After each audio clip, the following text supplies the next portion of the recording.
Spend enough time following aviation in the United States and you're bound to hear the term scope clause. So what exactly is it? Why does it exist? And how does it impact air operations? More specifically, how does it affect the business of running an airline? That's something we'll cover in today's video. The scope clause acts as a contract between airlines and pilots' unions.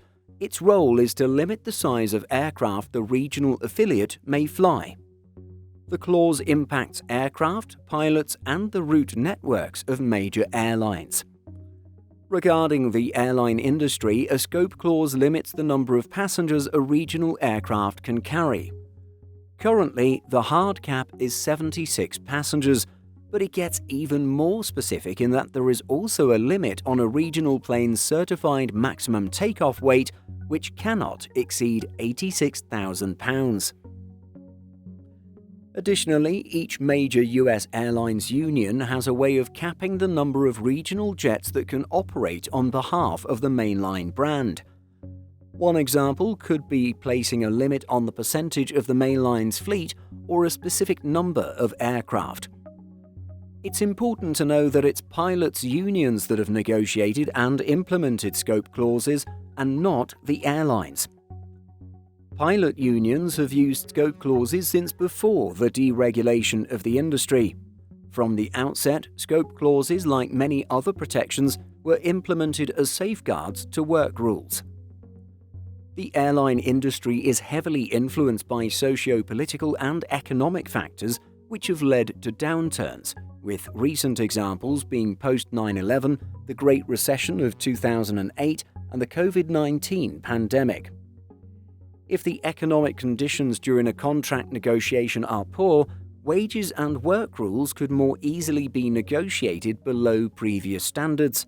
For this reason, pilots' unions in the US have included scope clauses as an immovable stipulation for decades. Airline operations changed drastically in the US in the early 1980s. Seeking to compete for lower prices and grow their markets, airlines created what you might call alter ego operations that used separate aircraft and pilots from their already established staff and resources. These separate airlines were owned by the major airline or a holding company and operated under the marketing and brand of the mainline carrier. However, most crucially, the separate airline staff, not represented by unions at the time, were paid at a reduced rate compared to their counterparts working with the mainline brand. This allowed airlines to increase flight frequency and lower ticket prices while lowering costs. The scope clause ensures that mainline airlines hire pilots rather than outsource flying. If large airlines want to grow their regional operations, they must first expand their mainline operations or create a new agreement with their pilots' union. Scope clauses protect pilots hired on mainlines, but a lesser understood value is to protect regional pilots. Pilots at regional carriers can get hired on mainlines sooner because the airlines need to staff the planes they are required to operate. For example, an airline limited to using regional planes for 40% of its mainline fleet would need to grow its fleet as a requirement to employing more regional pilots. To expand its mainline fleet, the airline would almost certainly need to hire more pilots, and some of the most likely candidates would be regional pilots. So what does this look like in the real world? Well, US airlines do their best to operate types of aircraft that match the market demand. This is why you might fly a 170-seat Boeing 737 to a Mexican destination in the winter and a 76-seat CRJ-900 in the summer. You might also see rules that don't make as much sense, like a 170-seat plane operating in a small city with a load factor below 60%. This happens when an airline has deployed its entire regional fleet but still needs to cover a route. This is why route planning is so complex and exciting, as it changes by the season. In a perfect world, an airline might like to operate aircraft in the 90 to 120 seat range to accommodate market demand. However, because of the scope clause, these aircraft's pilots must be mainline employees. This in itself would make the operation of these planes unfeasible in a lot of small markets.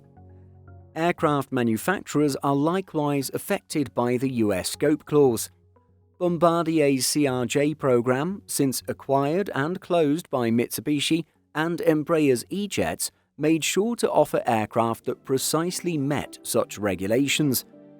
Most of these aircraft families operate in the US, and regional carriers fly them because they make economic sense under the scope clause. Embraer is massively successful in the US market with its E-Jet program, having enjoyed strong demand for the type in the country. However, Embraer has yet to secure a single order for the evolved E175-E2. Even a recent major American Airlines order for up to 133 Embraer E175s is for the E1 version.